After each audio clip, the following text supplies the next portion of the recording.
wabarakatuh. Selamat datang di kanal YouTube Mas Dosen Production, media informasi bagi dosen dan mahasiswa di seluruh Indonesia yang akan mengupas tuntas topik seputar Tridharma perguruan tinggi dan dinamika kehidupan kampus.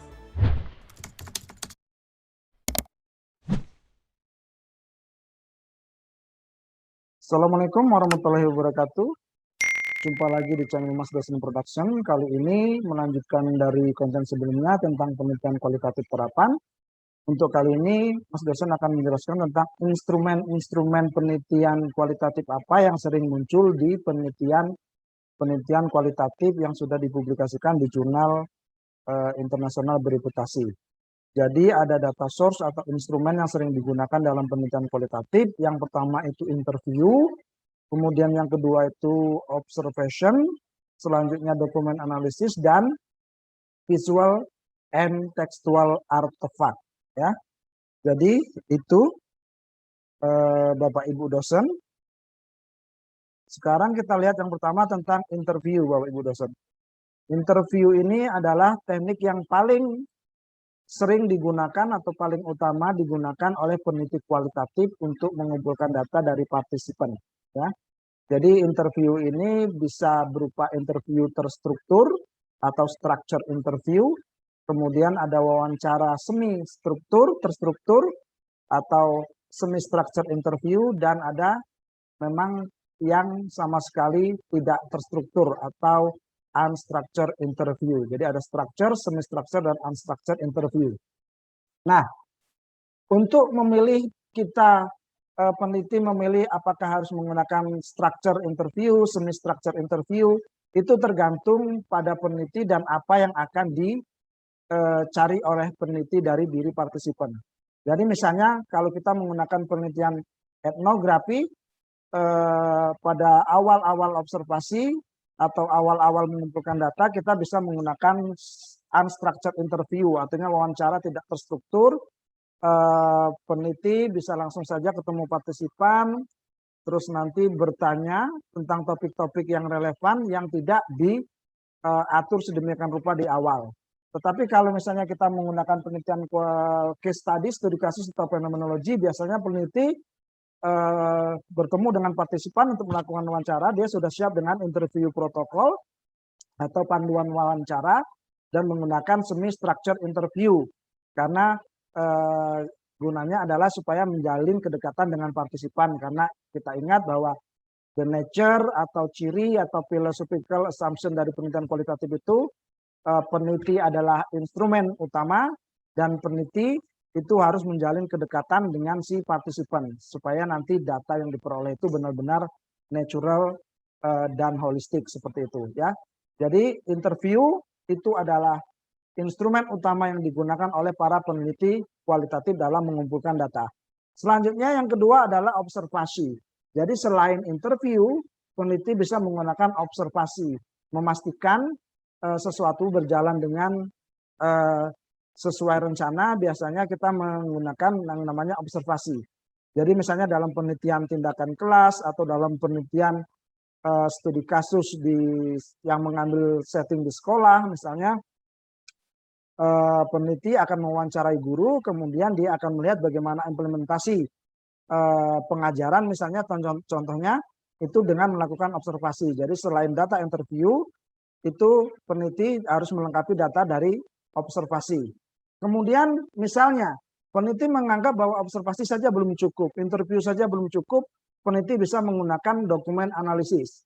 Jadi misalnya kita akan melihat bagaimana pelaksanaan implementasi kurikulum K13 di dalam pembelajaran bahasa Inggris di SD misalnya.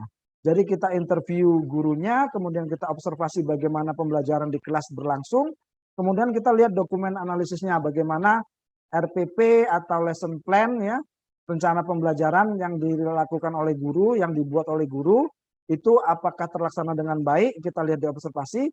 Kemudian kita juga lihat bagaimana dokumennya, bagaimana RPP-nya, bagaimana kurikulumnya, bagaimana misalnya buku yang digunakan. Nah itu bisa kita menggunakan namanya dokumen analisis. Kemudian selanjutnya, selain dokumen analisis, peneliti juga bisa menggunakan yang namanya visual and textual artifact. Jadi ini bisa berupa gambar, foto ya, rangkaian peristiwa, di foto voice misalnya, kemudian ada tekstual artefak berupa kalau misalnya penelitian sejarah berupa prasasti misalnya, berupa dokumen-dokumen kuno.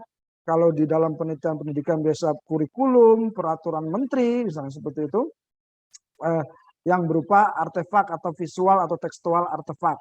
Bisa juga misalnya berupa jurnal atau diary yang digunakan oleh partisipan dalam misalnya ada sebuah program, partisipan oleh peneliti diminta membuat jurnal setiap minggunya, misalnya weekly journal atau weekly diary. Kemudian dari diary itu bisa digunakan sebagai alat untuk mengumpulkan data kualitatif. Jadi selain interview, observation, dokumen analisis, dan visual and textual artefak, selain sebagai instrumen atau alat untuk mengumpulkan data, juga bisa digunakan sebagai sarana untuk triangulasi. Artinya di dalam penelitian kualitatif itu biasanya kita harus menggunakan triangulasi untuk memastikan data itu valid atau trustworthy ya. Jadi data dari interview itu biasanya kita konfirmasi dengan data observasi. Dari data observasi nanti kita komunikasikan dengan data dokumen analisis. Dari dokumen analisis misalnya kita lihat dari visual atau tekstual artefak sehingga penelitian itu data yang diperoleh dari penelitian kualitatif itu menjadi holistik, menjadi trustworthy. Karena kita menggunakan triangulasi di sini triangulasi teknik. Jadi kita menggunakan interview, menggunakan observasi, menggunakan dokumen analisis, menggunakan visual and textual artefak. Jadi sekali lagi bahwa ciri penelitian kualitatif itu harus dilihat dari multiple perspektif. Cara pengumpulan data juga tidak boleh misalnya tidak harus hanya satu interview saja, tapi kita juga bisa menggunakan observasi, kita juga menggunakan dokumen analisis, kita juga bisa menggunakan visual and textual artefak. Kalau misalnya pertanyaan boleh interview saja, boleh, tapi interviewnya misalnya dari berbagai macam sumber. Jadi misalnya interview guru, misalnya interview kepala sekolah, interview murid, interview orang tua, itu juga bisa menjadi alat untuk mentriangulasi. Jadi triangulasi sumber wawancaranya siapa, seperti itu. Jadi sekali lagi, interview, observation, dokumen analisis, visual and textual artefak adalah instrumen yang sering digunakan atau yang paling populer digunakan oleh peneliti kualitatif di dalam yang saya temui di jurnal-jurnal internasional bereputasi, baik terindeks WOS atau Scopus atau indeksasi internasional global yang lainnya. Dan kemudian juga selain sebagai instrumen, interview, observation, dokumen analisis, dan visual and textual artefak juga bisa digunakan sebagai alat untuk triangulasi, untuk memastikan data yang kita peroleh, data kualitatif yang kita peroleh itu menjadi lebih valid, holistik, dan trustworthy. Demikian saja, Bapak Ibu dosen yang budiman, yang baik hati, salam sehat dari Mas dosen, sampai ketemu di konten-konten Mas dosen berikutnya. Wassalamualaikum warahmatullahi wabarakatuh.